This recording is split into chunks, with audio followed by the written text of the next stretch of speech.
It looks very pretty. Like, you got a sick setup. Thank you, man. Like, I was expecting, like, coming in here. Dog shit. I was expecting dog shit. Dog shit. I was, but this is actually very nice. Thank you, very man. homey. Yeah. I feel comfy. Did my best. You did good. Do you feel like you're in a garage? Don't look at the car. Yeah. No, there's a car 5 feet from me, so it's a garage. Yeah. Like, I'm looking at you. Mm-hmm. I'm in a talk show right now, dude. Pretty much. Hi, Mom. I'm on TV. Say what you must. Yeah. But then if I like garage. Oh, I see. There's car. Just like, don't ever, like, just lock eyes with me. Like, here we go. This is it for the rest of the time. Very nice. Mind controlled now. I can unsign that contract. Yeah. Good luck, buddy. Yeah. Damn it. Good luck. Yeah, dude. You just signed for you signed a year of your life away. You're here every Friday. Yeah, every Friday you're gonna be here, and you're a part of the podcast every Friday, and you're not getting paid. Like this is okay. Locked in the contract. I'm gonna need a nickname then. I can't just. I'm Kyler. I don't know if we said my name actually. No, I don't even know who you are. Damn. Okay, I'm Kyler Graham, and I'm the coolest guy in the world. That's all you need to know. Pretty much. Yeah, that's the basis of my existence. Mm-hmm. And it's kind of scary. I'm locked into this for a year because, like, I don't remember, like, last week. Oh. So this could just become, like, Stockholm Syndrome. Are you okay? Like, have you been to doctors for that? No, I mean, just, like, in general, like, my life is all very... like just flows together one long day kind of thing. I got you.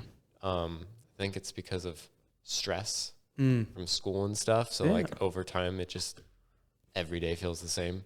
Like I got a notification on Snapchat today. It was me and 2 of my friends walking to our math class last year. Yeah. I could have sworn that was 3 years ago. Isn't that crazy? It's so weird. Yeah. Like all of school is just one clump of time for me now. Mm-hmm. And it's nice because then I can like look back and if it's one clump, everything's fun. Yeah. It was just all the fun stuff that's worth remembering. 100%. It's also a little weird because it's like, is that how all of my life's going to turn into now? 10 years from now, I'm going to look back at this and not even remember.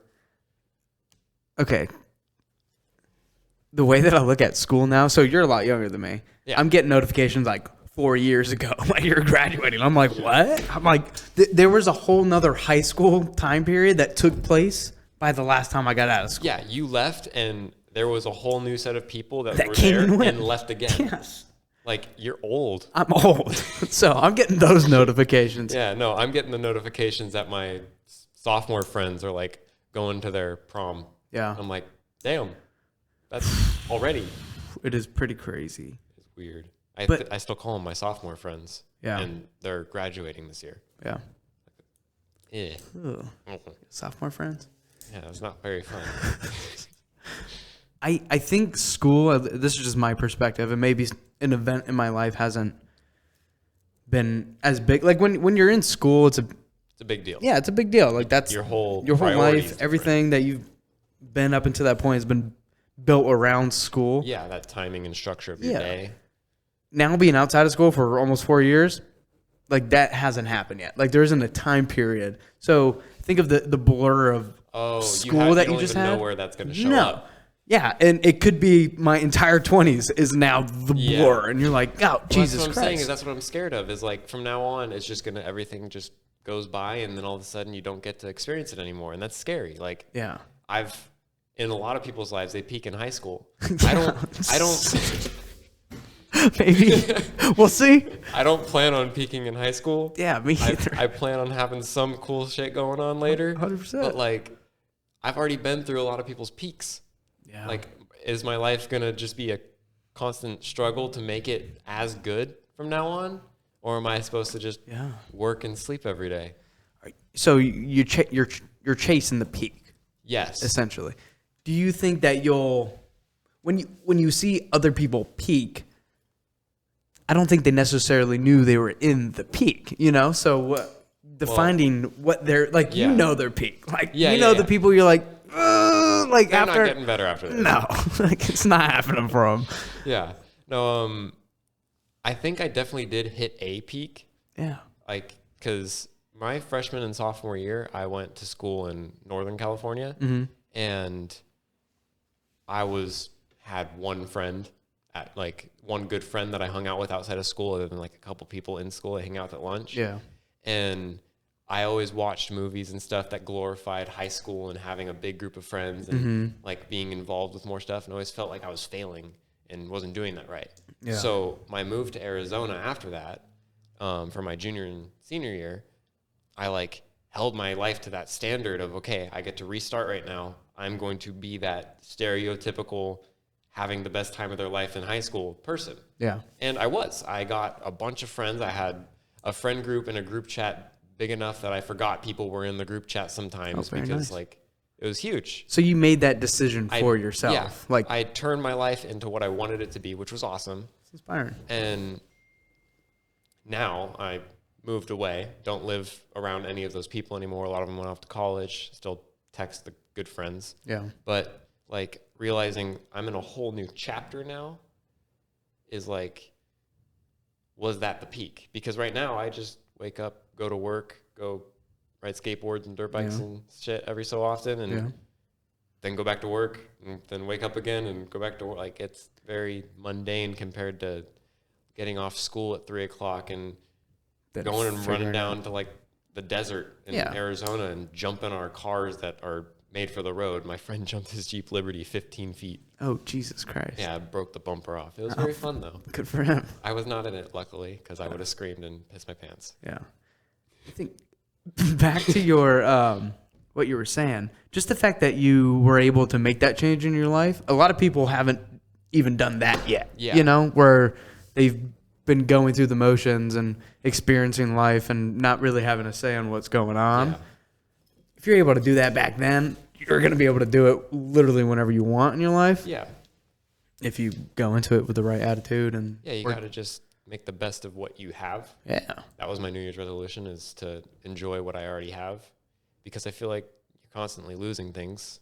You lose your age, it goes away. You lose your energy and whatever ignorance you had that made it more fun to be alive at that time. Very true. I feel like you just slowly get more sad as you grow up because you just learn more stuff. You do. And no one wants to know things. You see how it always has been and what it really is. Yeah. And it's like, I liked it better when I couldn't spell and didn't know and would eat soup with a fork. And I don't like soup now, so that's like a big change in my life for me. When did that happen?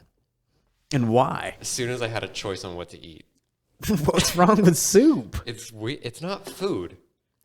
It's just a really bad drink. It's really like chunky. It's just like, okay, so you made me a cocktail, but the ice is chicken, and you put some noodles in here, and it tastes like meat. Why would I drink that? Because it's delicious. Like, no. That's the trade-off. Okay, when I was a kid and I had the choice on what I was going to make myself, it was Top Ramen. Well, of course. Every day on my lunch at school was a solid Top Ramen brick, and then you just put the little seasoning on it and take a bite. Oh, I never did that. I knew people were doing that, but I was just like, I'm gonna cook my noodles. You know, like I want the drink. You know, like that's what I'm searching for. But me being like 8 years old, eating Top Ramen for breakfast, lunch, and dinner, eventually I started getting really fucking fat, you know, that eventually happens. It's just all processed junk every day. I got all the sodium coming up. I'm really looking chinky a little bit, you know what I'm saying? And I'm just like figuring out how to go through life as a third grader, fat as fuck. Like maybe throw a PB&J in there somewhere, switch it up. Yeah. Oh, that was happening too, okay? Oh, God. Yeah. Growing up, I had some eating issues, son. And I still do, but... I was a chubby boy. Oh, man. My metabolism hit, and now I can't get chubby. Yeah. But I was the belly growing type of... Like, I think 6th grade is when that disappeared. Just started going away? Yeah, because I started doing sports after 5th grade. Yeah. Going into middle school, I wanted to, like, do something active, so I wasn't, like, just the kid that went home and played video games. Mm-hmm. So I started doing basketball and stuff like that, and I think that just activated my metabolism. Yeah. I found a way to beat mine. Like I kept eating more, you know? Like that's what happened. I was like, shit, I'm losing weight, I'm growing up. Fuck that. I'm eating more food. So your body gets accustomed to the more food. Yes. And then metabolizes it at that pace. So when you eat less food, shrink. I was like, back then, like 7, 9, how do I fuck ages. myself when I'm older so it's harder and I work harder in life? Yes. You just eat a lot of cheese. You just eat a shit ton of cheese. Where'd the cheese come from? Like just straight cheese? Or like Don't get me started about the cheese, quesadilla. Dude, I used to have some like problems. With Like cheese? with like everything, but like cheese sometimes, like shredded cheese, irresistible. Oh, that's a midnight snack. Okay, but like I you put come it in a red downstairs, Solo cup open- and was like hiding it from my parents so they didn't find it. That's not a midnight snack. I was like, That's a problem. Like that's not even like a respectable problem. You ate too much cheese. yeah, You put I it in a couldn't cup stop. and then ate cheese. Like if you said I ate too much candy, it's like, oh, I kept putting like M&Ms in a cup and I'd hide it from my parents. Be like, yeah, dude, Yeah. did that too. Yeah, dude. Like obviously, cheese. I was hiding cheese. A cup. Yes. Like that was going on.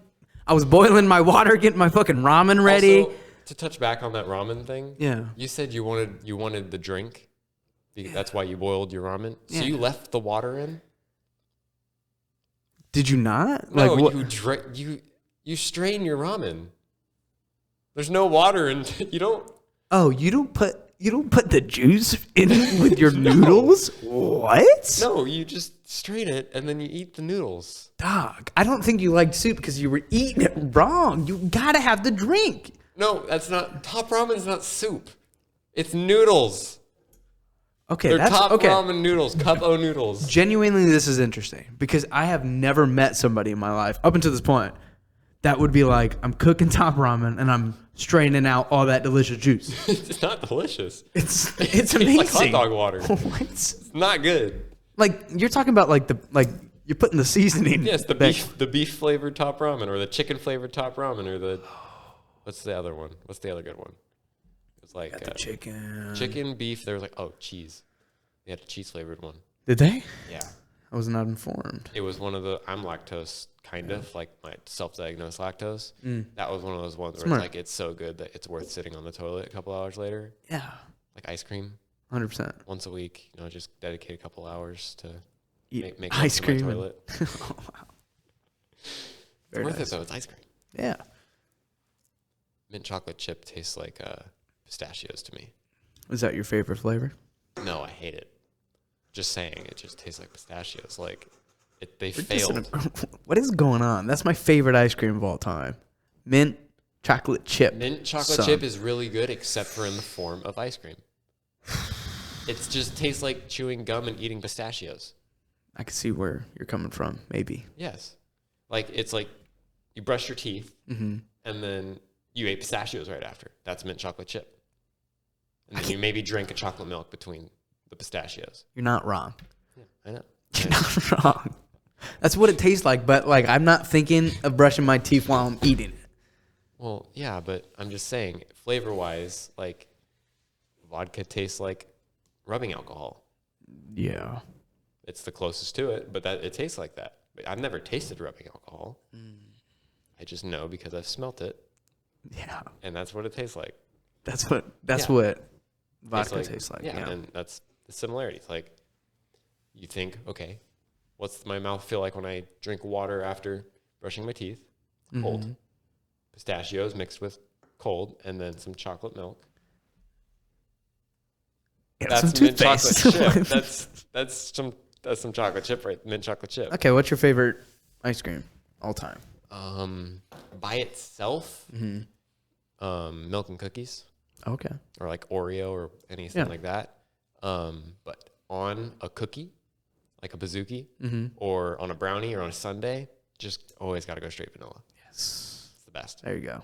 Like by itself, I need like the crunch of the cookies and the milk and cookies and like give a little more flavor. But when it's texture mixed with up stuff, there. vanilla's Vanilla's the the way best to there go. is. It's I used to amazing. be a big chocolate person growing up until too. I was like, a lot of people get vanilla. There's Yeah. always been vanilla. Let's just do it. I always thought it was bland, so I never tried it. Yeah. And then you figured out it's Yeah. like, that's OG ice cream right there. Well, I got a brownie sundae, and I was like, well, I don't want to get chocolate ice cream on my chocolate brownie with my hot chocolate sauce. People who like that, it's like, Yeah, what are you doing? That's too much. Yeah. I was like, okay, so let's try the only other flavor, vanilla. And boom, life changed. That was an enlightening moment. Was it? Vanilla was just like, were you like, I love you. And I was like, I love you too, Vanilla. oh, talking to yourself? Yes, that was in my head. At the ice cream store? Maybe in a psychiatric hospital. Oh. Joking. Sure. Well, at least you're eating your favorite ice cream. Yeah. Man. Vanilla's great. Yeah. Gotta love it. You gotta love it. I really like this microphone. Do you? We can do ASMR. We can totally do this. Very nice. Smack your lips. So what else is going on, man? What's going on in your life? Let's see. We could somewhat kind of explain our relationship. Like, I just met you. Yeah. Sort of, kind of. Through work. Through work. You're in a superior position to me. Somewhat. Not really. Well, I mean. Defined by titles and fabricated positions fake in this. Percentages of what you do. Exactly. Yeah. Oh. We all sit and call people Yeah. all day. Love it, though. It's fun. It actually is a fun part of the job. It is. Because, like, speaking of that, I started off not being able to call to order a pizza. Yes. Like, terrified. Yes. And, like, anytime calling my doctor, calling the dentist office to book an appointment, never wanted to, never could, even now, like, at my adult age. Yeah, it was just something that you never did. And couldn't do it, social anxiety. Like, I'm good in person now, but over the phone, I'm still a little iffy. Yeah. I will say calling being a part of your job, it changes it changes the whole perspective of it because you're so tone deaf to it. Yeah. It just becomes normal, which was very nice because now I can order pizza. So I don't have to DoorDash and get like a $20 delivery fee on it. Just call directly to the store. God forbid we go pick it up. Yeah. I feel like the calls too, it's like you get really good with rejection. Oh yeah. It makes it super easy to like be okay with a phone call not going perfect. Yeah. Cause like just somebody be mad at you and dealing with somebody that's mad. And that's just in the customer service world. Well, yeah, in general, like working retail, I worked at Walmart for a bit. And by the way, Walmart is an amazing place to work. Oh. I don't know how. Walmart is amazing. They have amazing benefits, amazing healthcare. Yes. And they are so flexible on the hours. They're so polite. They give you a 6-strike system. Like if you don't show up 6 times or do one of their fouls or something wrong 6 times, they fire you. Which is like, yeah, that's scary. And I obviously was fired because I hit all 6 strikes. But very nice. I liked vacations. I was also in high school. I would just ditch to go like play video games at someone's house. Yeah. Because like my priority was not work. 100%. Worst case scenario, I'm just making my mom make me food. Yeah. I was that kid. I could do that. Like, no, I don't need money. I mean, yeah, I like coffee and getting Burger King. But like, my mom made spaghetti. I'll just go home and eat that. There you go. I got a gas allowance. Just drive to school. Yep. Make people drive me around. Yep. I lived 20 minutes away from my school. I did too, after I moved. Yeah. It's not fun. No. Wake up 20 minutes earlier than everyone else and then be driving for 20 minutes while like falling asleep. You're just like yeah. Going to school. Well, I mean, I think I started earlier in Arizona than California schools go. What time? 7:20. 7:20? Was it earlier time? I think it was like 8, right? I think it's like 8. Typical. Yeah. And then if you had a 0 hour, it was like 6:40. I would show up to school like 30 minutes early just to sit in the parking lot and blast music. Nice. And I guess that's a universal thing because I've seen on TikTok a lot of people saying seniors pulling up for the first day 40 minutes early so they can sit there and listen to J. Cole in the parking lot. It's like, oh, man, that was me. I was that guy. You were that guy. I was that guy. Before TikTok showed everybody. Yeah. I'm a trendsetter. There you go. Yep. There was a time in my high school parking lot. This was my junior year. I'll never forget it. Me and my buddies were walking down to the car, and we saw like this big crowd of people around this car, and there was a guy standing on it. and there was a full-on concert going on, like a little tiny mini concert, but it was kind of in the school parking lot. It was kind of Before or bumping. after school? After school. Okay, music was real loud. Somebody was rapping. They were getting it right, and I was like, "Oh, that's kind of cool." Like, I guess, and we drove away. That was Blueface. What? Yeah, Blueface. And apparently, he went to my high school for like his freshman year, and then moved. Oh my god! But he came back, and so before he like really blew up, like he was going to a bunch of high schools and doing that. He would just stand on the back of his car and do concerts in high school parking lots. Just imagine pulling up to school and you're just having like a shit day. You got finals that day. You open your door and you just hear Blueface, baby. Yeah. Yeah. You're like, yeah. Make my day. Yeah, it was weird. But that was a thing that happened. That is a very interesting thing that happened. Yeah. Most interesting thing I have from my high school experience while in school was someone bringing a shotgun to school. Oh. Yeah. Who brings a shotgun? Like he was like showing off the shotgun, or like no, everybody had needed plans for the shotgun. Oh. Yeah. And that's horrible. Horrible. Yeah, what ended up happening? Someone saw it in his locker, in like his gym locker, and apparently his plan was he had PE like on one of the last periods, so he was gonna hide it in the locker and then go to school, and then once he got to PE, and it was like obviously like hearing that was like terrifying. Like, yeah. Oh my god, that almost happened. But a shotgun? That's horrible, man. So that's like the worst idea ever. Like he's not even good with it. Like like bring a gun you can conceal. Sure. Obviously. Like, come on, man. He got out of his car and walked into school. How did he bring it into the school? It was like it was in like a clarinet, like a soft clarinet bag. He was in so like he was a in long band bag, obviously. Well. Oh my god. I guess that was a little insensitive. But no, but like he wasn't even smart about it. Brought a shotgun to school in a clarinet bag.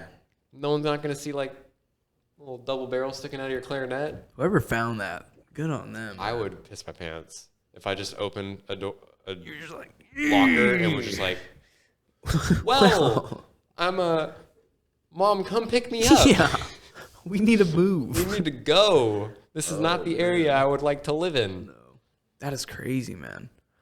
Yeah, no, it's definitely.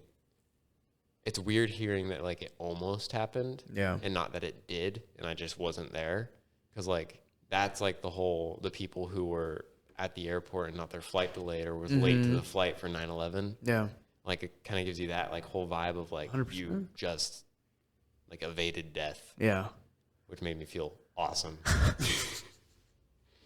I've become a little bit of an adrenaline junkie in the past like year or two. Yeah. I have to say, it's better than like any other form of like joy. Than adrenaline. But specifically the adrenaline from thinking you're about to die and then not. And not dying. And What other things do you get from that? So I had a buddy named Camden, and he rock climbed. And when I met him junior year, when I moved, he took me rock climbing with my friend Luke. And we went super tame area, not a lot of like specific bouldering. It was more of a hike than anything. And fell in love with it. Super chill, super easy. So cut to a year later of doing that and getting into actual bouldering and stuff.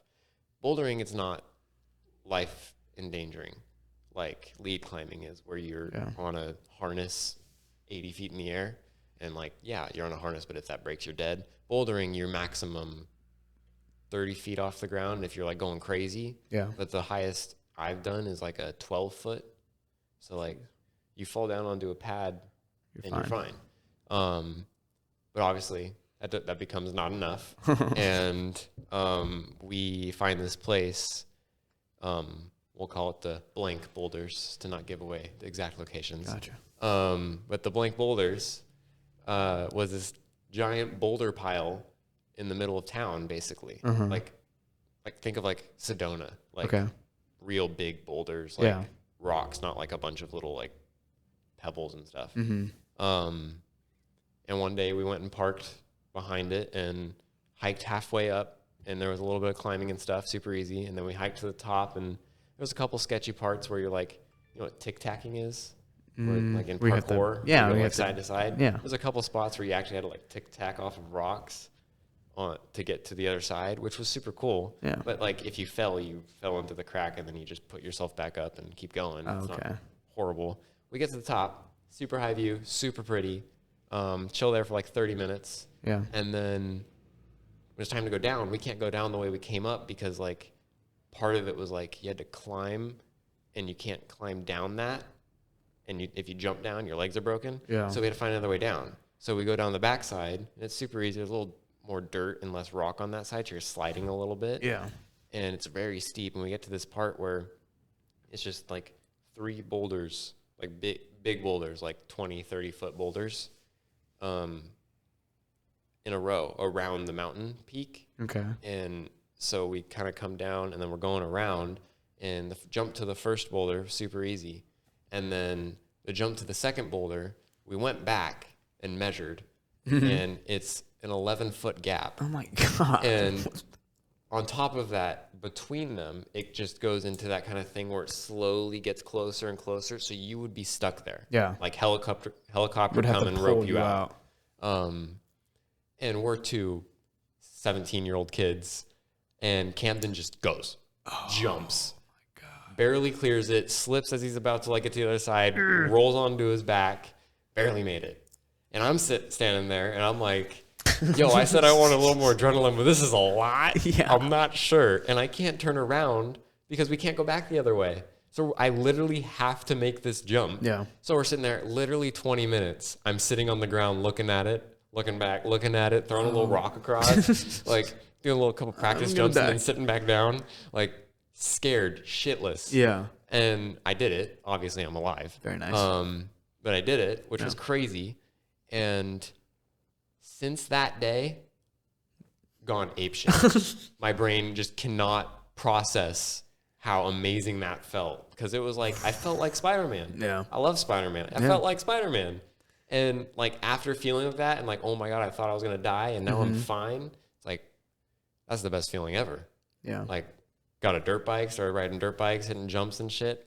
Awesome. Would you ever take on like skydiving and stuff 100%. like that? I have an uncle who worked for Red Bull for a while, and one of his things he did is he was like marketing, so he talked to a lot of other companies and stuff, and would have meetings with them. Yeah. He would have their meetings be skydiving. So he was super good at skydiving, and he would take these clients and go skydiving with them. Yeah. And then they'd go sit down and talk, do business and stuff. And that was like his thing. He went to Dubai once and skydived off the highest building in the world. Like, that is super sick. Cool. So I would 100% do skydiving because I trust him with my life, and he could teach me. Heck yeah. Without that, maybe not. I don't know. It is a little scary. Without your uncle? Without my uncle. But like, no, definitely. There's like, I was always terrified of the ocean and going surfing. Now I think it's awesome. I suck at it. I can't stand up, but I'll go out there. If a shark eats my leg, cool story. Awesome. Nice. You know, it definitely like opens your eyes to how awesome life can be when you do things that almost ends it.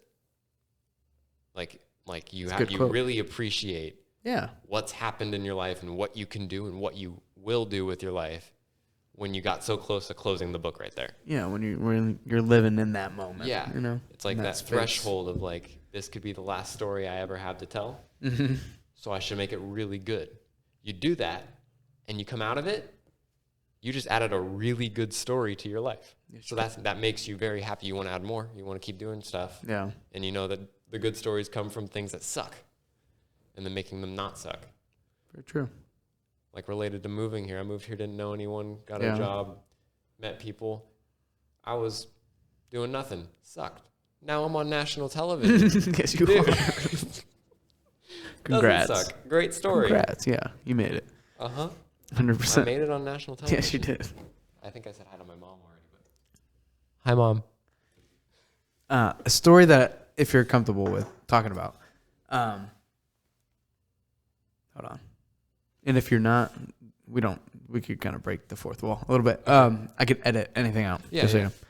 But if you want to talk about it, you said something to me, and we never finished the story, where you set a bag of dog shit on fire and it led into other events. Yes. So yeah, we can talk about that. There's some names, locations, and stuff that I shall not not say. But for the most part, my friend got cheated on. Okay. And this girl was lame, not cool. Yeah. Other choice words that are not appropriate to call a teenage girl anymore. There you go. Well, I guess she's not a teenager anymore either. Whatever. I'm not gonna be mean. There you go. The beef wasn't with her though. It was the guy, because he did it specifically because it was my friend's girlfriend. So it was like he was targeting. Like, so yeah, the girl cheated, and that was like that's her fault. She chose to, but this dude's a dick. Yeah. So naturally, I order a "I'm gay and I'm proud" bumper sticker on Amazon and put it on his car the next day, and that was great. Yeah. But it wasn't mostly enough. Because I'm not homophobic. I don't care what you do with your life. That's fucking sick. Yeah. But like he was. So when he found out, everyone thought he came out, and people started saying like, "I'm so proud of you." It was like, that was a good joke. That was a good joke. So he got pissed, and he thought it was my friend. It was me, but he thought it was my friend. So he like threatened to beat my friend's ass, and I was like, "Okay, cool. This is getting physical. It's stopped going from pranking you because you're mean to now you're threatening to fight my friend." Yeah. And my friend's scrawny and will die. So I go home, get a paper bag from like the grocery store that we put them under the sink and keep them, and get a paper bag, and I go scoop the dog shit. Very nice. And then grab a lighter and going to hang out with my new friend. Yeah. And of course, in the real story, there's a couple other points and people present. But for the sake of the story, I'm by myself. There you go. I'm lone riding right now. There's no one. There's no one in the passenger seat. There's no one in the back seat. We're just cruising. Yeah. Maybe I brought the dog with me to watch me light the shit on fire. Nice. So then I light the shit on fire, and he had a Ring doorbell, and I didn't know that. So. Oh no. I have to go back home at some point, and I have a curfew, and I can't tell my parents I need to break my curfew because I might have the cops on me. Yeah. So his parents were prunes. Called the cops immediately. Not cool. Dang. They come on, just shit on your driveway. Like, relax. Yeah. Apparently it's stained. But no, so they called the cops, and the doorbell had my truck in it and my face. Yeah. And the next day, that's what the scary part is. It wasn't even that night. Yeah. I go home, go to school the next day, get out of school, I'm hanging out the next night, and all of a sudden, cop just pulls in, and I was like, it was just me and my friend's car in the parking lot. There's no one else there, and there's no reason for them to come in. We're sitting in a closed coffee shop's parking lot. Cop comes in, parks, gets out, walks over, knocks on my door. My friend's car magically disappeared. He's a douche. He just dipped.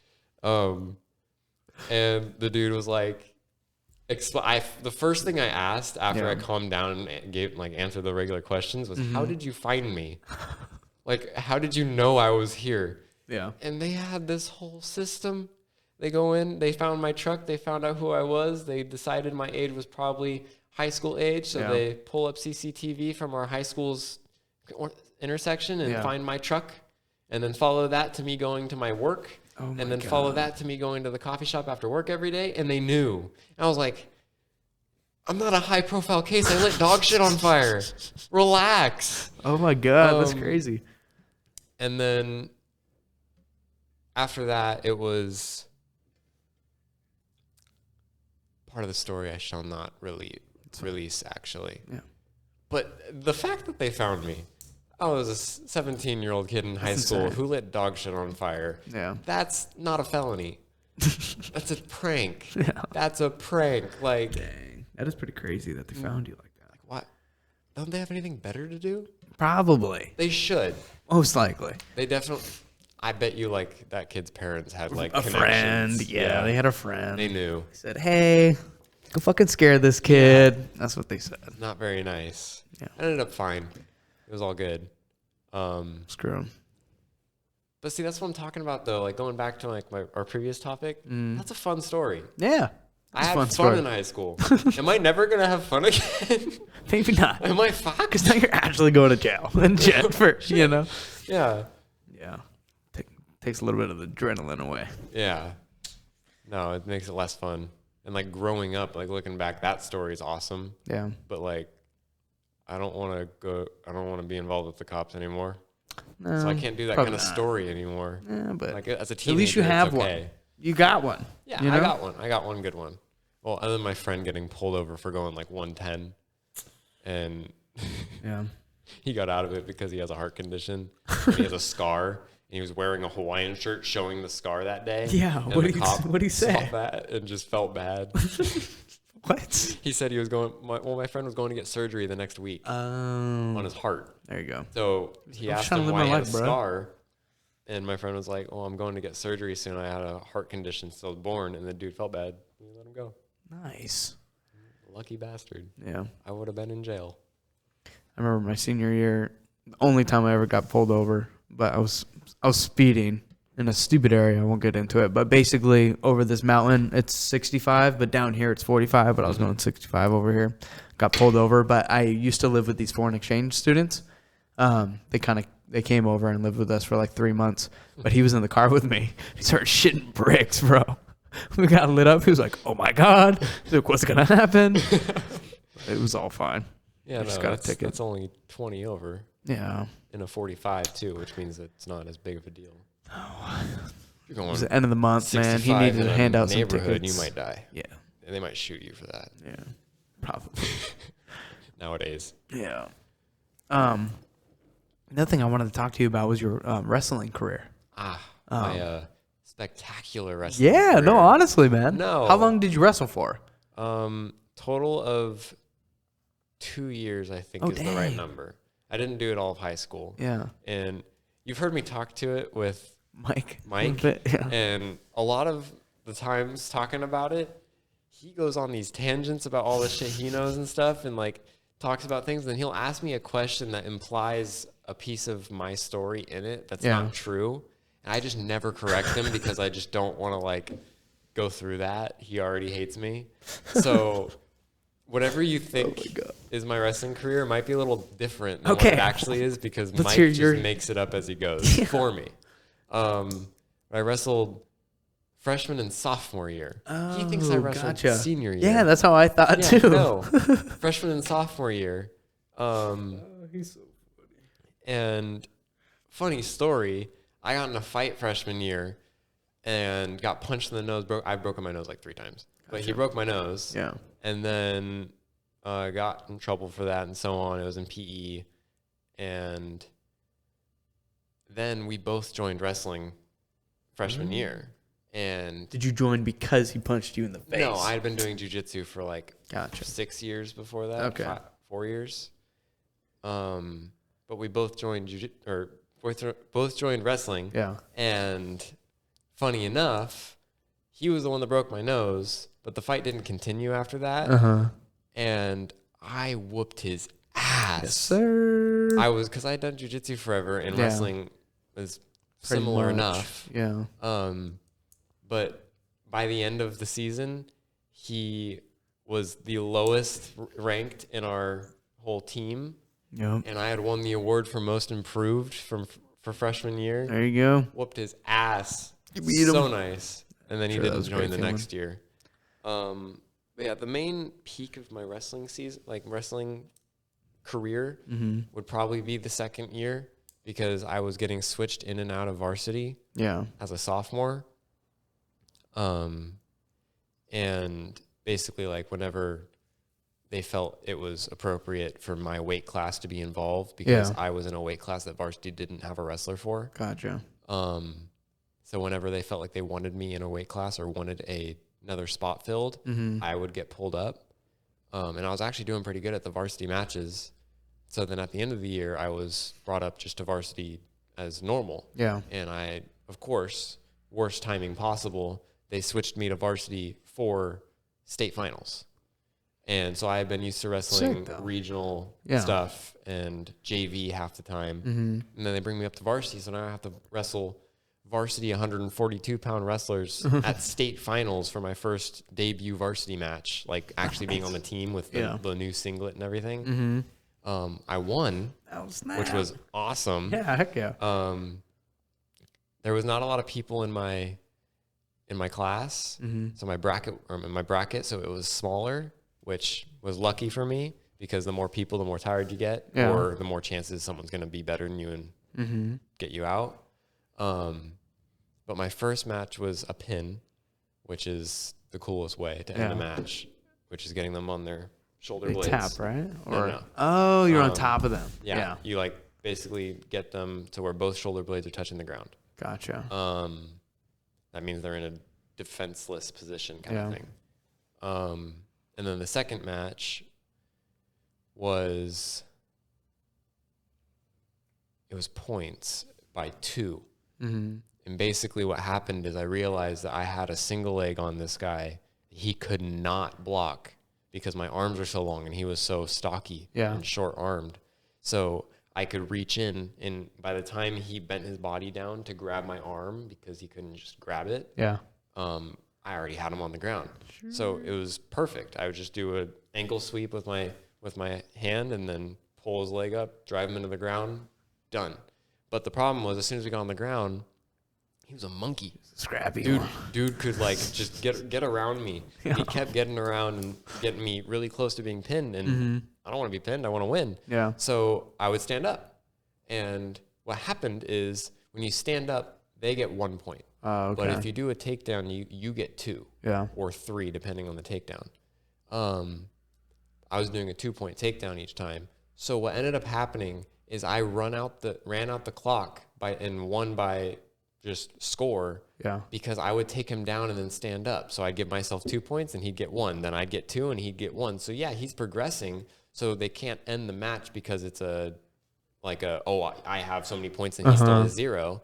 He still had points, so we just ran through the whole clock until we looked at the score, and I had 4 times the amount of points as him because I just kept taking him down, getting more points, and then letting him up and giving him 1. Yeah. And I didn't even realize I was doing that, but that's how I won state. So, like... that was sick, bro. Yeah. Heck yeah, dude. And then we wear these ankle wrap, like little bracelet kind of looking things on your ankle so you know what color you are for the score. Mm-hmm.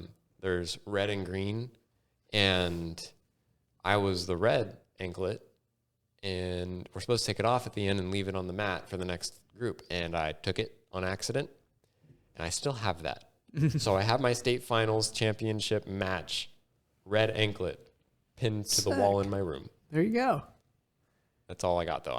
It's pretty rewarding waking up every day and looking at that, though, you know? Yeah, some sweaty anklet that like 90 guys wore that day. Who wouldn't want it? Yeah. Not me. Great. Just joking. That's sick, man. All right, we need to get into this Marvel stuff. Oh, yeah, 100%. What do you want to talk about? I want to touch on that. We were talking about Multiverse of Madness and the possibility for Logan, Deadpool, which Deadpool 3 has been confirmed in the MCU now. And it's going to be rated R. And it's going to be considered a first movie, but it's still going to be called Deadpool 3. Yeah. It's basically like they're going to reinvent him a little bit. I hope not too much. I do agree that his character is a little too corny compared to the comics because it's a little too Ryan Reynolds. Yeah. It's like Deadpool and Ryan Reynolds are very similar, but the problem is the riffing jokes and just making funny stuff for the audience and like looking and being like, it's not funny. Yeah, it was funny the first movie. Yeah, and then they did it again, and it was like, no, you gotta lose that. Yeah, because like in reality, in the comics, Deadpool's a dick and is mainly a dick to the people in the movie. He was like a father figure in the second movie. He was. That's not his character. I agree, and it's way too soon for them to be changing his character. He needs to be stereotyped before he can be broadened. Yeah. Which they did perfectly with Tom, making him Iron Boy Jr. and then giving us the real Spider-Man and making it seem like such a triumphant change in his character. Yeah. Versus, and how good that felt as us watchers seeing that happen, which is crazy because that happened in both Andrew and Tobey's movies, them becoming Spider-Man. Yeah. There wasn't weight. There wasn't weight behind it. Weight at all. And we didn't have, I think pretty much, and we've discussed this, the trilogy is one movie. Spider-Man's origin story. It's the entire thing. It's Spider-Man 1. Yeah. The whole thing. Literally. Like if they named their trilogies and they did 3 trilogies, they would call this one Spider-Man 1. Yeah. That's it. Like it's the start of him being Spider-Man. He wasn't even Spider-Man yet. Yeah. Until that last 30 minutes. End scene. Yeah. I agree with you. But back to the Deadpool thing. Yeah. He needs to be more rude and more involved in the story he's in, less involved with the fourth wall. He does it too much. It's a little too much. And they also do it wrong. He's always talking to us. Yeah. In reality, like in the Marvel vs. Capcom game, he jumps up and grabs his health bar and then starts beating his opponent with it. He needs to like walk up to the camera talking to it and have it do that kind of, the dolly zoom, vertigo effect looking thing. Yeah. Like that kind of zoomed out around. Have that kind of like look to where it looks like he's getting really close, like it's almost a phone camera kind of thing. Like his face gets a little warped, and like have him grab the camera and just start shaking it and screaming, or like walk up and like grab the boom mic and then start beating the shit out of someone with it. That would be sick. They need to break the fourth wall in a way that shows like Kevin Feige freaking out behind the scenes, like, oh my god, Deadpool's real, like in the movie, which would be way funnier and also a great introduction to the MCU. 100%. Like we were talking about that one day. You gotta explain what you said. Okay. And to begin my story. That was perfect. That was an accident. To begin my story. Yeah. Basically, Deadpool should be in the start of his third movie, and he should just be tired of the constraints contract-wise, the character he's allowed to interact with the contract, and everything that had to do with Fox. Or whoever owned him. Fox. I think it was Fox. Yeah. So he gets up, puts on his masturbating shoes, and walks off set. You see him walk off set. Like, you see the camera crew, you see Kevin Feige, you see the director. Everyone's like, what the fuck? They're all like, yo, where's he going? Ryan, get back here.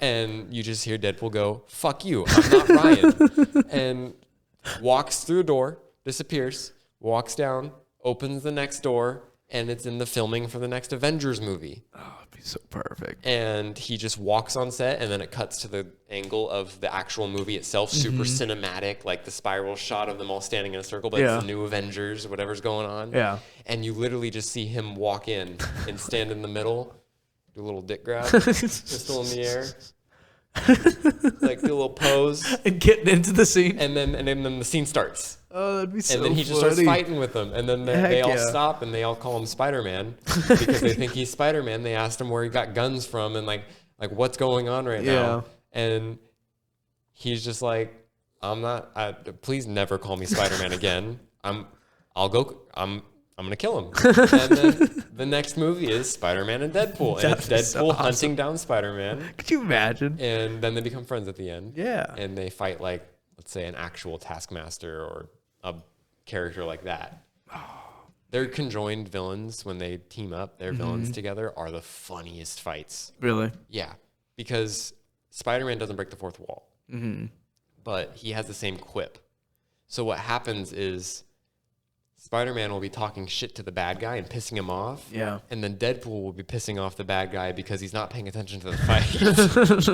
Because he's just constantly making comments about how cute him and Spider-Man look together. Yeah. Or like just skipping frames in the fight because he doesn't want to get punched in the face. Like that kind of stuff. So stupid. Like we need Deadpool to have the click remote. Yeah. In the movie. Yeah. Like the Hulk's about to just smash his head in and he just pauses. Walks out of the way. That would be gets a coffee, just sitting there and then presses play. Kind of like Bugs Bunny in Looney Tunes where he kind of like will do something and stand behind the other guy tapping his foot, eating a carrot. Like he needs to have a little bit more of a Bugs Bunny is Deadpool. He kind of is. He kind of is. He goes into other cartoons and stuff. Yeah, he does. And he's a dick. And he breaks the fourth wall. You're right. He's Deadpool. The similarities. Okay, I hope, especially if they're going to be toned. Okay, so knowing Disney, it's going to be rated R, blah blah blah. But they'll tone him down. It'll be a wacky way rated R. They have to. It won't be a serious rated R. Like.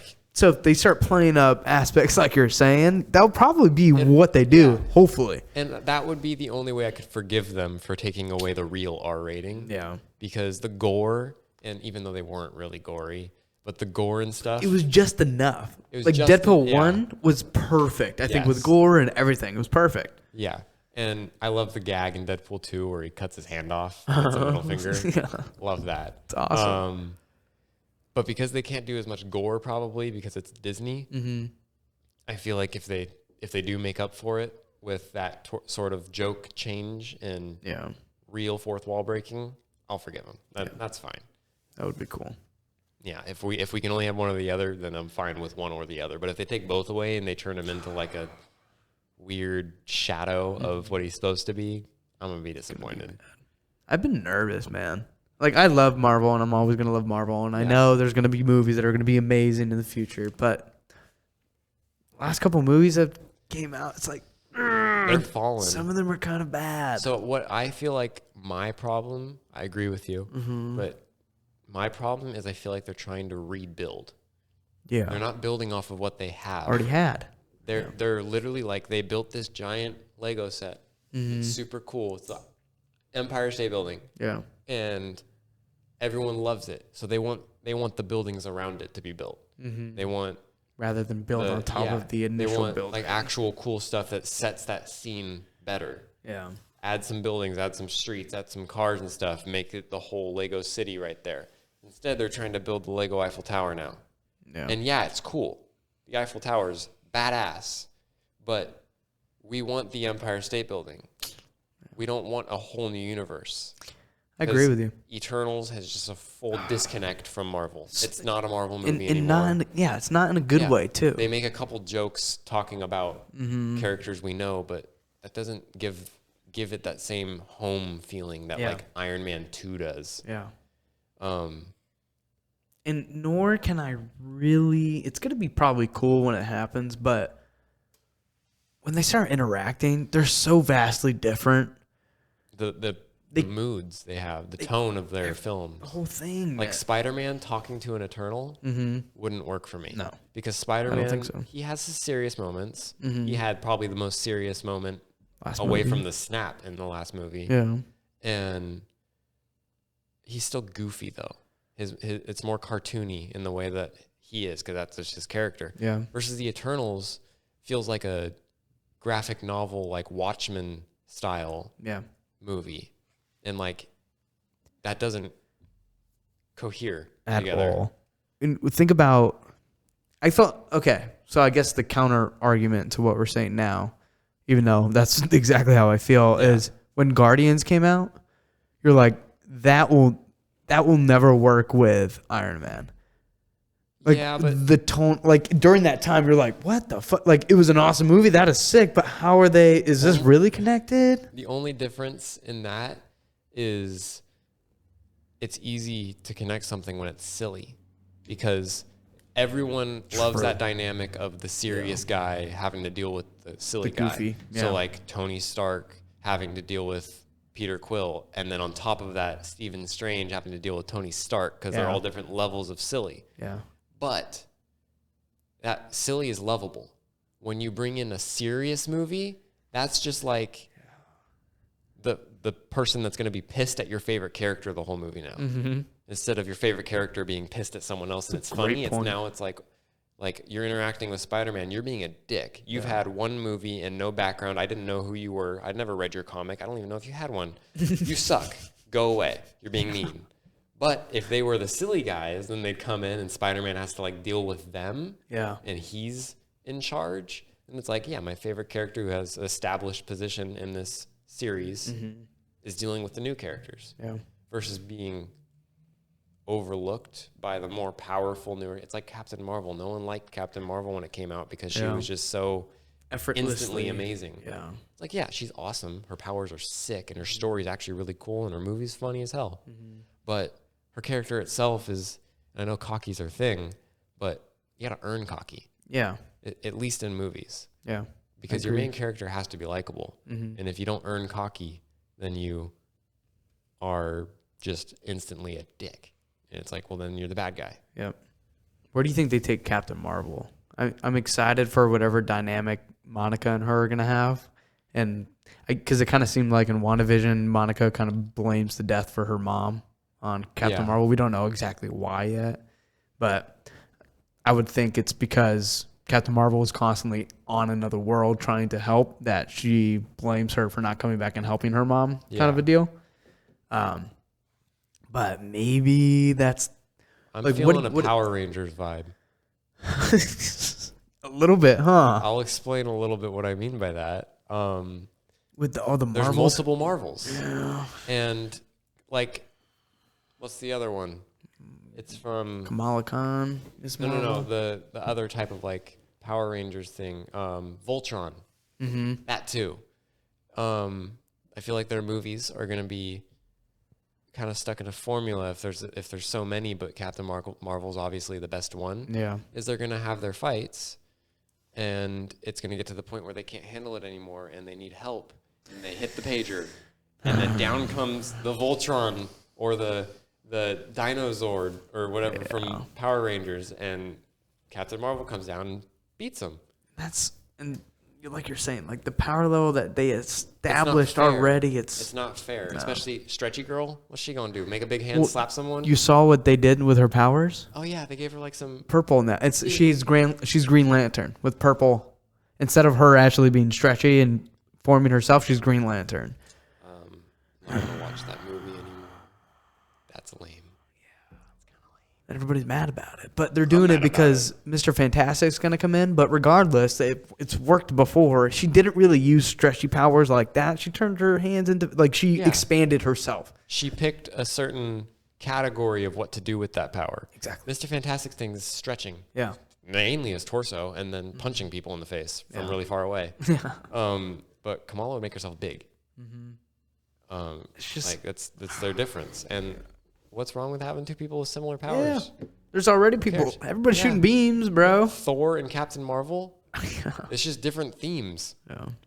There's like one of them has plasma based power, and the other one has lightning. Electricity. Oh man! Like even with Thor, him being a god. Well, he's way too toned down. He is toned down, but they did it correctly and seen like the way that he was in Infinity War and stuff like that, like he was God level, you know, but that it was earned. Captain Marvel's so like, where do you go from already being mega level? And also a difference in those scenes that I've realized recently, rewatching that movie and then Endgame, is their entrances were made to be very similar. Yeah.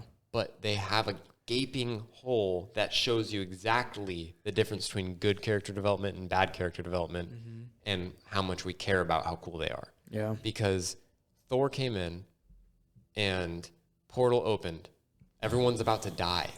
Captain America's pinned. Hulk Smasher is pinned. And Black Panther pinned. Yeah. All about to die. And then Thor comes in and literally wipes the field. Yeah. Everyone that was about to die from these people are now obviously leagues below Thor. Yeah. Because he just snapped his fingers and they're gone. Yeah. All their enemies are gone. They couldn't handle it. Thor could do it without even looking. Yeah. That's a way you introduce power.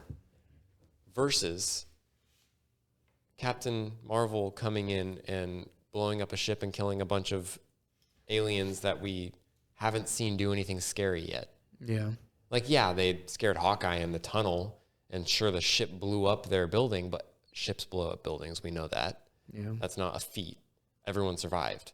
And the tunnel scene with Hawkeye, by the way, great use of horror.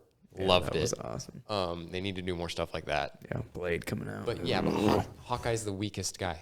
Yeah. So yeah, that's going to be scary for him. But then seeing all of our big superheroes and stuff standing on the battlefield in this super obviously CGI, like cheesy style battle where it's big army versus big army. Mm-hmm. Whereas like Infinity War was like in multiple places in space on Earth, and the battlefield was like they had a wall and they're protecting. There was like a theme to like what was going on there, and like in space, the fight for the gauntlet. Yeah. On Earth, the fight to protect Wakanda. Yeah. And like that, like all good battles have battle of this. It's like Battle of Wakanda, Battle of Titan. Yeah. Versus this Captain Marvel comes in. It's like battle of when Thanos dicked on the Avengers. Like, no, there's nothing. There's no cool theme to that other than all of a sudden a spaceship comes out of nowhere and blows everything up. Yeah. There was no suspense.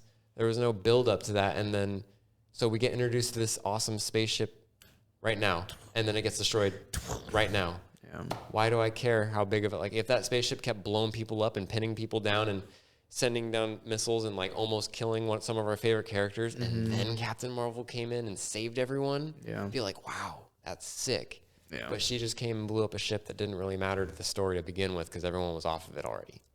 That is true. So it's like Thor came in and saved everyone. Captain Marvel came in and stopped a ship that was there for like plot development. Yeah. Just plainly. Like they could have done so much. I wanted to like her. You wanted more out of it. Yeah. Because to counter what you were saying, when the ship was like blowing some people up, and it was like they tried to do the same exact thing and do the tone that they did in Infinity War, but it didn't work. No, yeah. Because I didn't feel any danger there. I felt danger before Thor came in. Like it looked like it was getting bad, and it was like one-on-one fights, and these characters seemed very humanized. At that point, like they were humbled. They couldn't stop these guys. Yeah. And these aren't even the hard ones. And versus the Endgame fight, it was like, they have all the sorcerers holding up their umbrellas, and everyone's fine. Yeah. There was no big whoop. Like stake. Why didn't Thor just throw a hammer? Yeah. For real. True. They did try though. I just don't think they did it right. I'm a much bigger fan of Infinity War than Endgame. 100%. Endgame had, I think, higher highs in certain elements, but the lows of Infinity War made it such a good movie. Yeah, exactly. Yeah, like, Infinity War, and throughout the entire movie, there was something going on. Yes, time there was a mission. Yes, you felt it. It was like a ride. The entire time felt like you were on a ride. The time heist. That, like, it was awesome. Yeah, but compared to just the utter like uncontrolled like chaos that was going on in Infinity War, like that was like intense. Like when they're fighting for the gauntlet, like you're watching them literally fight as he's about to just kill your favorite character, stabs Iron Man in the stomach. Yeah, and like. Until that movie, we had never seen that happen. No. We've never seen our favorite character get fully impaled, almost die. Yeah. And that's scary. And then like that whole fight just for a drop of blood. Mm-hmm. That's our bad guy right now. Uh-huh. That's the best we can do. The Sorcerer Supreme and Iron Man and Spider-Man and the Guardians of the Galaxy just got one cut on his cheek. Mm-hmm. Terrifying. It's crazy. And let alone all that being said, and the opening scene that we got, I'll never forget it. My entire life. Set the mood. Oh. Immediately. You're just like shaking. You're just... bro, when he started dogging Hulk, you were like, what the fuck? Like, okay. Like, this is bad. This is like, different. Like, I thought I was about to watch a superhero movie, and this is about to be like an emotional roller coaster. Yes. Loki dying. That...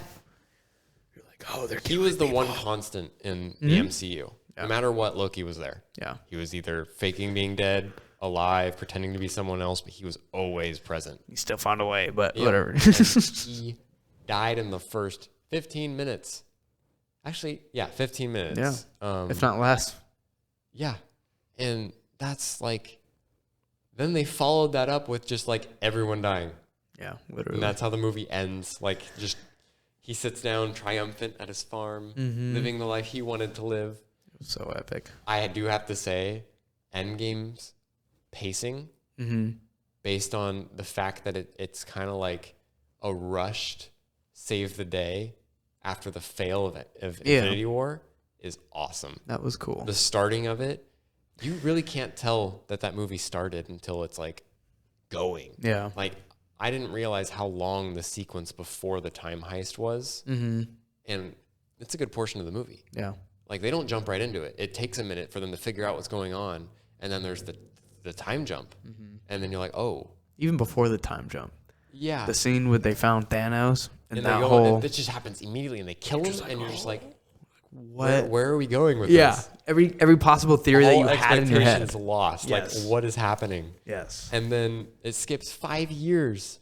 And that is like mind-boggling to me. It's like, wow, they lost and lived with that loss for 5 years before they did anything. Yeah. Like, that's defeat. And then as soon as the Morbius strip or whatever it's called is shown, I immediately knew that was time travel because that's what always used. Yeah. And I was just like, oh, It's about to get real. we're going that way with this? Yeah. It's crazy. Dude. And they fully committed. Yeah, they went for it. Yeah. Full comic book-esque styling. Yeah. Like going through tunnels and space-time and then fighting Captain America with Captain America. Mm-hmm. Like, epic. That's awesome. That scene where they touch shields together over the head. Or even just seeing... Jesus Christ. New York, 2012. Yes. And then we get the panoramic shot. With the Leviathan or whatever it's called, just flying around the corner. Mm-hmm. Dude. It was great. They did great. Love letter. Love letter right there, quite literally. Speaking of love letters, No Way Home. Yeah. Love letter of the century. 100%. Dude, seeing Tobey Maguire come back on stage or back on screen, I have never cried in a movie theater in a way that wasn't because I was sad for them because the movie was sad. Yeah. It was just pure joy. Like, wow, we did it. We made it so far. The MCU has come so far. We get to see two of my childhood heroes with my now current adulthood hero going on the screen together as Spider-Man. It was pretty epic. There's never going to be a time like this again. Yeah. Yeah. And that's why I'm saying to all this, but totally last podcast talk shit on the movie the entire time. But that being said, I only was doing that because I knew like this will never happen again the way that it did. Yeah. And it wasn't perfect. It was not perfect. And that's what made me mad. Is like you had everything line up perfectly for this one moment. And there's things, and that's us just being MCU, or me being an MCU freaking nitpicker. Mm-hmm. They have a formula. Yeah. And they definitely fell into it a couple times. It was still epic, though. Yes. What they pulled off, and the fact that we got all these villains coming back, and just that whole story within itself, and having people who haven't touched these characters for 20 plus years come back to play the same role, and doing it amazingly. And have logic behind it and have a reason.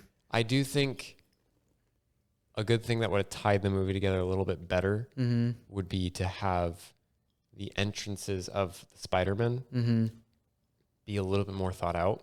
100%. Because, like you said, it's like an SNL skit kind of thing. Yeah. Like it's a joke. Like kinda. Oh, they're here. And it looks like they're not supposed to be there. Yeah. Imagine if they showed up in a freaking action scene or something like that. That's what I was saying is that if it was a mid-fight, if their impact of coming in was less of like a crowd service, everyone sit here and watch them stand there and cheer for them. Yeah. And instead it was like the Rhino comes in, the mechanical Rhino that everyone hates. Yeah. Have that character come through a portal, rushing in, like out of nowhere, and have it just be a 1v1, just Spider-Man and Rhino. And he's super easy. He sucks. Something. Literally beating his butt. Yeah. Like, Rhino's stuck in the ground. All of his guns are jammed because of webs and stuff. Like, it's not even a big deal. It's not a high-stakes fight. Yeah. And then he breaks out. And then, all of a sudden, a portal opens from behind Peter above him.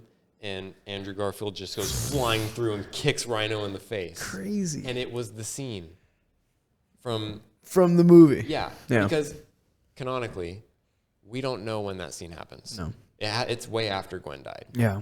So that whole swinging the thing, that could be what he's doing when he's coming through the portal, actually. Swinging the sewer cap. But we don't know when that scene is, so it could totally make sense that it's a long time from now. Yeah. He took a long break, and maybe between that long break, he wasn't Spider-Man. Yeah. He was he was a villain. He was killing people. He was doing that whole dark thing, like he said, but he didn't consider himself Spider-Man at that point. And people missed him in a way of like missing what he used to be. And that's when he comes back. But this is the redemption in this movie. Redemption. Yeah. And he comes through and takes Rhino out and looks over, and then we get a fight scene of Tom and Andrew. That would make my life. Just have Andrew just look at him and be confused. And literally have like physical spider sense going above him, like looking weird and like freaking out, and then like a little bit of like vertigo effect going on. Like them being in the same presence of each other is messing with their heads. Yeah. And they just get hostile vibes. And just immediately like everything starts going like red, and they just start going at it. That could have been so Mid-fight, Toby drops in. Yeah. Completely pacifist. He's an old guy. He's learned a lot. He doesn't want to fight, and he doesn't think... He talks him out of it. He talks him out of it, and then they all take their masks off together, and they're all like standing around each other, and they point. Oh, man. No, but then that's their introduction. Is with Tom. Yeah. And then you can still get that scene of them standing on the thing and dropping down to talk to him about great power and great responsibility and stuff. Well, okay, if you have them not present for that fight. That's my conflict with this whole thing, is the time for them with the movie that we got, the time that Aunt May died, or the entire apartment fight scene, that's when they would have showed up. That would have been the only time, right? What I'm saying is them having a little section, if they added 10 minutes to this movie, it would work, where Tom leaves the apartment. After Aunt May dies? No. This is before the fight. Okay. They're trying to fix everyone. Otto's okay again. So he's in charge because he's on Tom's side. And so he's in charge, telling everyone not to do anything stupid. The Goblin hasn't switched officially yet because they haven't tried curing him. And Tom needs to go pick something up to keep doing this. And then that happens. So he leaves. And it'd be funny if he left and just saw a hole where the lizard was, but he's gone. Yeah. And just have that just be like a thing. He's just like, gonna have to find him later. So then he's going to like buy something from like Ace Hardware. Yeah. And that's when that fight with the Rhino happens. And he's on his own. And then they come in. But he tells them that the lizard's missing. They got to go find the lizard, and they go together. And he tells them to come back to the apartment after. And they show up to the apartment after the whole fight happens. He's gone. They don't even know May's dead or anything. So they go back to the sanctum, which is, we'll pretend like there's a reason they know that. I'm not thoroughly thinking all of it together. Fine. But I'm liking this movie a little bit better right now. Yeah, but they go back to the sanctum, meet with Jacob and Zendaya. Yeah. For Ned and MJ. That's what it was. I don't know how I blanked on that. And that's why they're not present. And then they go find Tom on the building, and they have their whole talk. Yeah. But that extra 10 minutes of fight scene with their entrance being a little bit more impactful, and then having them fight. Yeah.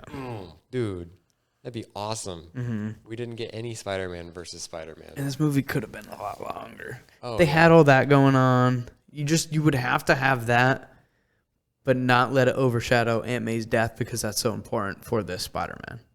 You know? Yeah. And how do you do that with having... I think they could have done it where you have a slowed down point in the movie where they get introduced in that way, and then for whatever reason the other Spider-Man can't be around or something like that, and then Aunt May dies. That's what I said. They go and find the lizard, and then once they find the lizard, they go back, and by the time they get back, the fight's happened. Just the two Spider-Man go? Yes. Okay, gotcha. Yeah, no, Tom goes back to the apartment at that point. He still needs to cure everyone and stuff. And so he sends them to go get the lizard. And take the lizard to the sanctum. Okay. That's why they go to the sanctum. Yeah. And then... Should have wrote this goddamn movie, son. Dude. Could have been a little more epic, but... I could have fixed all of the problems, man. Yeah. Well, you saw that they changed some of the CGI in the movie? I did. And Andrew's arm goes through a table. Oh, it does? Oh, no. You know, it's not a table. It's a shelving rack. It does. On the right side of him, his left arm just goes straight through it. They didn't think about it. Because in the first one, he actually like moves his Jumps arm out out, of the way. right? Yeah. Like he brings his arm in and then extends his arms out to go around that thing. When he goes like that, it goes through. He physically like was there for the first one, and then they CG'd over it to make it look good. Well, it looks better, right? Yeah. At least they did that. And then, but still, how do you? Yeah, it goes right through, and it's not super obvious, but like still they're going backwards. Like you make it look better, but then you make it worse at the same time. Like, what's the point? I'm getting nervous with the CGI. They had to have constraints on what they were able to do this year. They had to have because the CGI, the stuff with Sandman, that takes up most of the budget with sand. Sure. And then on top of that, they also had to animate him as sand the whole time. They couldn't get the actor back in. Yeah. I don't know if they didn't have time or like couldn't afford or he didn't want to. But yeah, they had to reuse that last clip.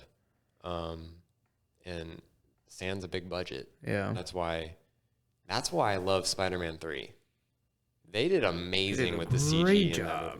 Venom looks awesome. Kind of does. And Sandman looks perfect. CGI in general back then. Yeah. I think they did an awesome job. Because they integrated a lot more practical. Because they had to. And it works so much better. It's like the same thing with like The Mandalorian, where everyone hated all the CG in the prequel trilogy and then the sequel trilogy, but they didn't like the puppets from the original trilogy because they're a little too fake. So they mixed it. And that's how they did The Mandalorian. And it looks so good. It looks amazing. Because it's a physical creature, but then they'll CG the eyes and like maybe the mouth and stuff. So it's a little more like alive. Yeah. But if that's what they were doing back then. And you know what we're getting with Doctor Strange too? What? Sam Raimi, he only does, well, doesn't only, but a lot of practical. Yes. Oh, man, I'm very excited for the movie just for that reason. Because it's Spielberg explosions. Bro, everything is CG in Marvel movies. Iron Man going full CG ruined it. Oh, it did, man. They kind of forgot about the physics of someone fitting in an iron suit. And even with nanotech, there's still padding. He still needs to have some sort of gyro in there. Yeah. Like, even if it's nanotech, it still needs to be bulky. Yeah. It can't get thinner. You can't, like, it needs to be padded. Because then it just starts looking weird. Yeah. Like, even when the Black Panther suit in Infinity War, the way it looks like cloth. It does. But now my favorite Black Panther scene of all time, actually, top 5 favorite Marvel scenes of all time, is the beginning of Black Panther when they flash the flashlight up and he's sitting there and you hear the and then he disappears. Yeah. Goosebumps. I didn't even know Black Panther. I never read a Black Panther comic. Yeah. I've seen him a couple times. And then he gets introduced in Civil War and he's this like super mysterious guy and like awesome. And then that's his introduction for his movie and it just makes him so terrifying. And I love it. Yeah. And the suit. The fact that his eyes are just obviously like you can't see his real eye through it. He looks very comic book superhero-ish, which is scary looking. Yeah. Was awesome. Yeah. And they ruined it. They did. I don't like the new suit. Don't like it. I liked the practical. It looked better. Yeah. It kind of like gave me Captain America vibes where like you can tell it's really him and that's really there. Yeah. Versus Iron Man, you can tell that's really CGI and he's not really there. Yeah.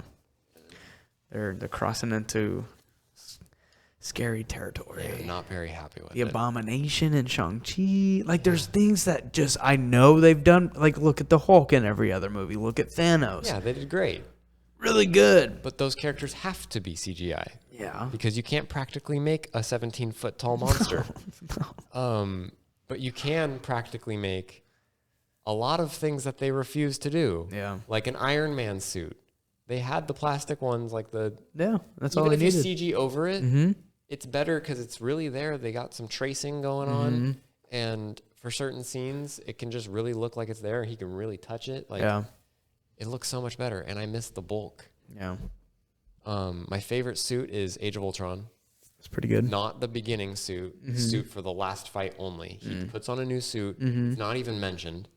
It's like more red, right? It's cherry red instead of race car red or whatever else you call it, like candy red. Yeah. It's like a dark cherry red, and there's barely any gold. Yeah. And it just looks so sick. And then the helmet, his helmet for that movie, I think it was on purpose just to juxtapose Ultron, had the little divots on the side like that Ultron had. Yeah. But very small and subtle. But his helmet looked a lot like Ultron's helmet. And I feel like the fact that it looked like that mixed with him fighting Ultron gave me this feeling that it was really like he was fighting a creation he made. Yeah. And like it intensified the movie a little bit.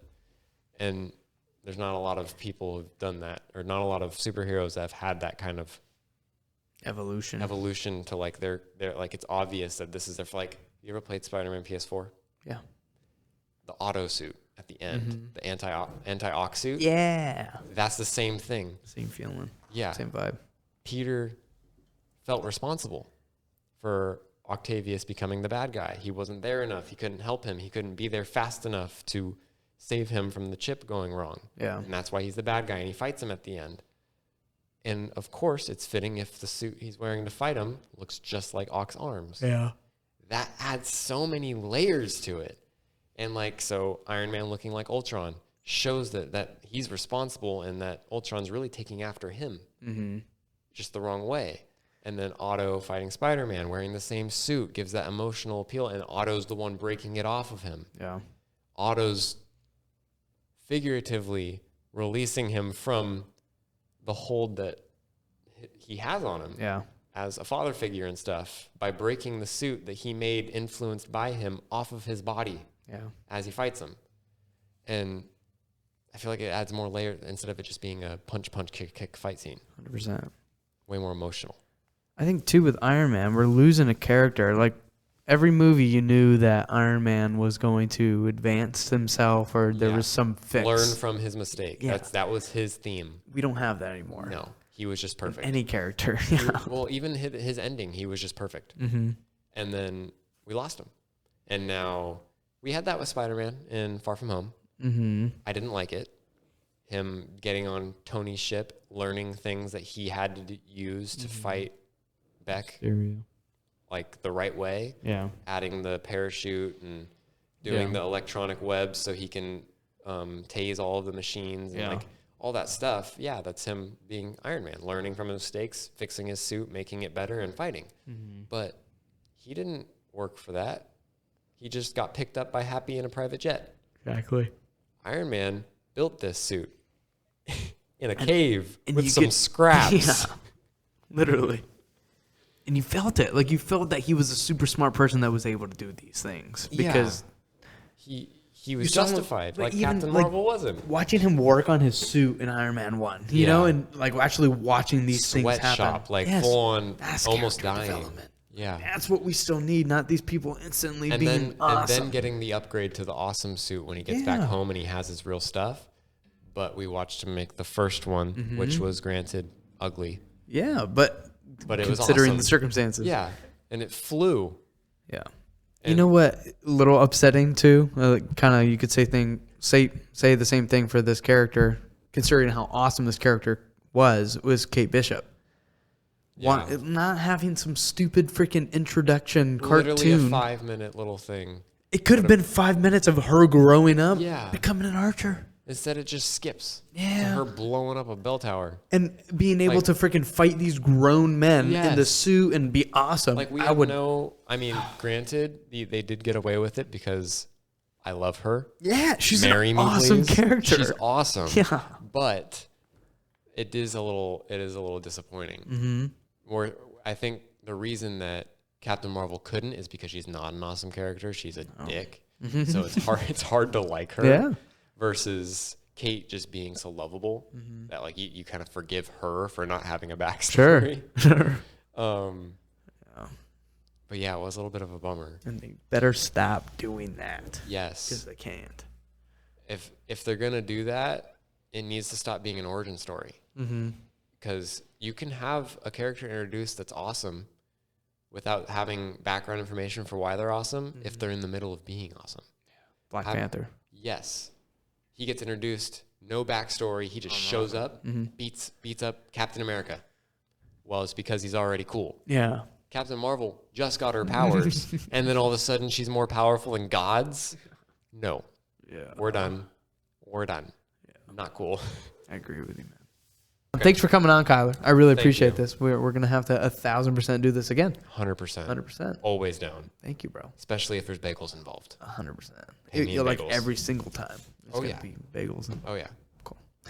Thank you guys for watching the video, and we will see you next time. Bye.